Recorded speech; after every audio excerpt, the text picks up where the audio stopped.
Welcome to Vijayalakshmi kitchen. இன்னைக்கு எங்க friend வரகு அரிசியில ஸ்வீட் பண்ணி காமிக்க போறாங்க. வாங்க. வணக்கங்க, நான் தான் செல்வி. வரகு அரிசி லட்டு பண்ணலான்னு இருக்கோம். வாங்க வீடியோக்குள்ள போகலாம். அரிசி உருண்டைக்கு தேவையான பொருட்கள்: வரகு அரிசி, பொட்டுக்கடலை, தேங்காய், நாட்டு சக்கரை, 2 ஏலக்காய். இப்போ நம்ம வரகு அரிசி எடுத்துக்கிறோங்க.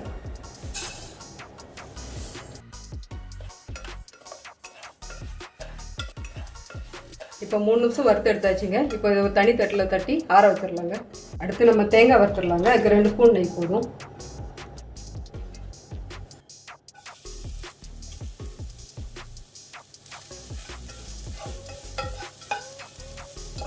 இதுவும் கலர் மாறாமல் லேசாக வறுத்தா போதுங்க. இது ஒரு தேங்காய் ஃபுல்லாக துருவி எடுத்துருக்கேங்க. ரெடி ஆயிடுச்சுங்க. இப்போ இதை கீழே இறக்கிக்கலாம். இப்போ ஆறிடுச்சுங்க. இதை மிக்சியில் போட்டு பொடி பண்ணிக்கலாம். இதை வந்து ரவை பதத்துக்கு அரைச்சி வச்சுக்கலாங்க.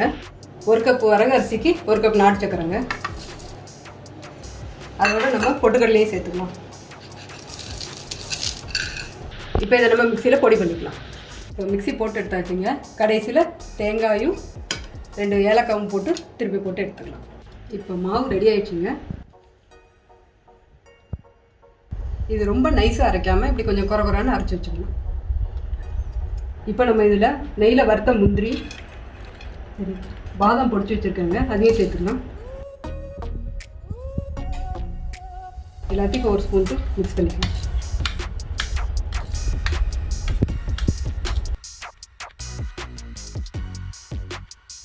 இப்போ நெய் சூடு பண்ணி வச்சுருக்கோங்க. இதை கொஞ்சம் கொஞ்சமாக சேர்த்து தான் நம்ம உருண்டை பிடிக்க முடியும். மொத்தமாக சேர்த்துக்கிறாங்க. கொஞ்சம் கொஞ்சமாக ஊற்றி போட்டுக்கோங்க.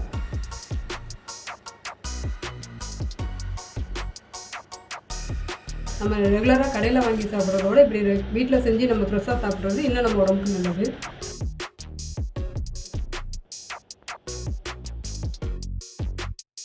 இதில் வந்து நம்ம நாட்டு சக்கரை கலந்துருக்கிறதுனால சுகர் பேஷண்ட்ஸ் கூட இதை சாப்பிட்லாம்.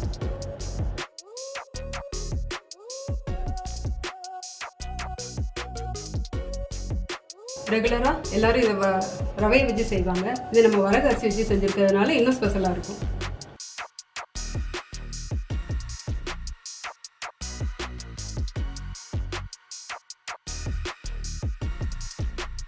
இந்த ஈஸியாக லட்டு ரெடி ஆகிடுச்சு பாருங்க.